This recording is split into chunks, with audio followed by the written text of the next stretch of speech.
नमस्कार, आप देख रहे हैं पुलिस महानगर। तो आइए शुरुआत करते हैं आज की कुछ खास खबरों से।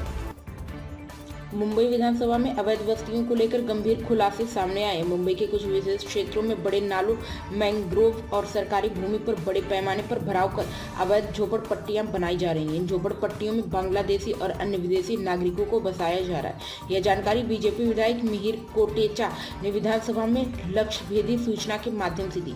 विधायक मिहिर कोटेचा ने आरोप लगाया कि इन अवैध झोपड़पट्टियों के फैलाव में बड़े पैमाने पर दलाली और राजनीति संरक्षण शामिल है। उन्होंने कहा कि विदेशी नागरिकों को संगठित रूप से इन झोपड़पट्टियों में बसाया जा रहा है।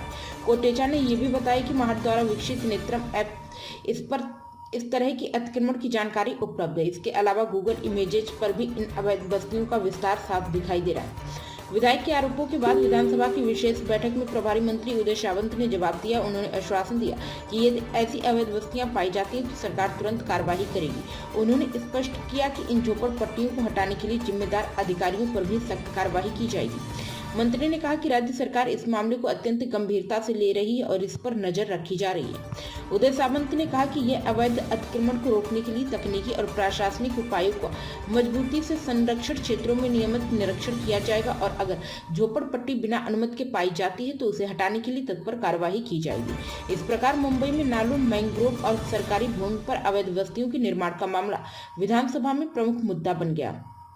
राज्य सरकार ने इस मामले को गंभीरता से लेते हुए कार्रवाई का आश्वासन दिया है। अब देखना होगा कि मंत्री के निर्देशों के बाद इन अवैध झोपड़पट्टियों को हटाने और जिम्मेदार अधिकारियों के खिलाफ कार्रवाई कब तक प्रभावी रूप से पूरी तरह होती है। अब तक की खबरों में बस इतना ही। ऐसे ही खबरों के लिए बने रहें हमारे साथ। तब तक के लिए नमस्कार।